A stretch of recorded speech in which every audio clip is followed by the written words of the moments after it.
Bonjour, un nouvel exemple de l'intérêt de l'échographie lors du diagnostic d'une colite aiguë chez une femme porteuse d'une maladie de Crohn. Il s'agit d'une femme de 52 ans qui a un Crohn iléal relativement calme depuis 10 ans, traité de façon occasionnelle par budesonide. Elle a eu une antibiothérapie pour une bronchite il y a 15 jours. Elle vient avec 15 selles par jour et des douleurs abdominales basses. En échographie, vous voyez, derrière le col utérin, on arrive à distinguer le rectum qui ne paraît pas spécialement pathologique.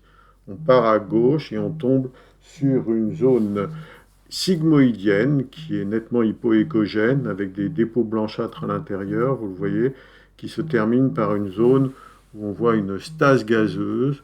Vous voyez ici la zone atteinte et puis on remonte. Là, ça a l'air de s'affiner un peu, mais à l'endroit le plus pathologique, la paroi fait 8 mm, ce qui est nettement anormal. La normale, c'est 3 mm. On recherche le reste de l'examen en partant à gauche. On déroule le sigmoïde vers la gauche. Vous voyez que ce sigmoïde devient très fin, plein de matière et de gaz. Et on déroule le côlon gauche qui, lui aussi, même en basse fréquence, paraît normal avec une paroi fine, puisque vous voyez, on mesure la paroi à moins de 2 mm. Il n'y a donc pas d'atteinte. Le reste du côlon sera vu sans souci, et notamment la zone droite, puisque c'est une maladie chronicale au début. Et vous voyez que le côlon droit, souligné par les gaz, la paroi du côlon droit est normale, et dans la zone de l'iléon, on ne voit aucune anomalie avec des parois extrêmement fines. Il n'y a donc pas d'atteinte iléale associée.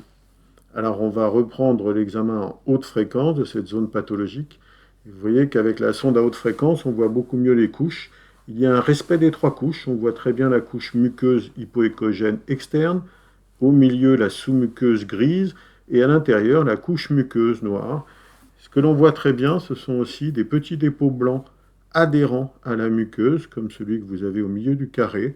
Vous voyez que cette segmentation en trois couches est parfaitement respectée, mais que par ailleurs la paroi est nettement épaissie, surtout aux dépens de la sous-muqueuse. On a donc, lorsque l'on fait le bilan, voilà la zone blanche adhérente, vous en retrouvez à d'autres endroits. On a donc une colite localisée qui respecte les couches, donc l'externe musculeuse, la moyenne sous-muqueuse et l'interne. L'épaississement est essentiellement sous-muqueux, comme on voit très bien dans les colites infectieuses, avec ces dépôts blanchâtres qui correspondent en fait à des fausses membranes.